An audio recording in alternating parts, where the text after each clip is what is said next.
Disclaimer: due to the widespread corruption of the net, the major loss of stored data during the Fourth Corporate War, most of the information in this article should be taken with a grain of salt. The Fourth Corporate War ended the world as we know it, leading to civil upheaval, the collapse of nations, megacorporations, and the global economy. Be aware that data retrieved from the old net might be significantly corrupted, and some facts cannot be consistently corroborated from multiple sources. We present this information in the hopes of shedding some light on those events. Have a good time, and hail to the free net, friends. Modern threats. The stabilization of Europe and Asia at the end of the Fourth Corporate War and the Unification War didn't suddenly turn the world into a happy place full of unicorns and glitter.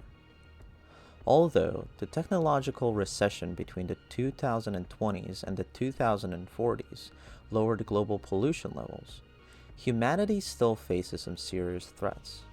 By now, climate change is the greatest and the most unpredictable threat. Hurricanes and tornadoes of enormous scales and intensity have decimated populations around the world. Haiti was officially abandoned in 2062 after a series of vicious storms ravaged the island nation. Hundreds of thousands of Haitians died during the event, and the exodus is caused. And the devastation of the Caribbean islands was later deemed to be one of the worst natural disasters of the late 21st century. Desertification and drought are even more dangerous, threatening the entire population of South America, as well as regions in North America, Europe, Africa, Asia, and Australia. Clear water is becoming scarce, and the situation hasn't improved in the last few years. On the other hand, flooding is also frequent. In the last 10 years, floods have destroyed parts of LA and Night City. The Netherlands lost 1/3 of their territory, but thanks to the newest dam building technology, they avoided completely submerging into the North Sea.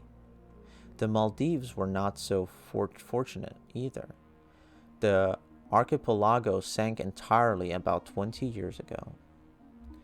These grim circumstances led to significant soil depletion, causing famine that took hundreds of thousands of lives in Asia and Africa.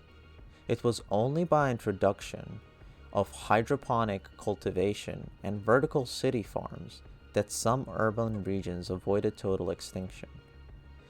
Development of cyber technologies introduced the problem of cyberpsychosis. Sufferers emotionally isolate themselves from other people until human interaction eventually becomes emotionally aggravating. That aggravation grows into contempt, and eventually violence. Although this mental illness has been recognized for half a century, and many studies suggest that it's connected to the quantity of an individual's cyber augmentations, we still aren't sure what causes some individuals to be more susceptible to the illness than others. Nevertheless, cyberpsychosis remains a major health concern in our technologically dependent world. To cap this list of woes, we have a dangerous degree of social stratification, an enormous crime rate, and migratory unrest in almost every part of the world. But most of you are probably already aware of that. You face it every day.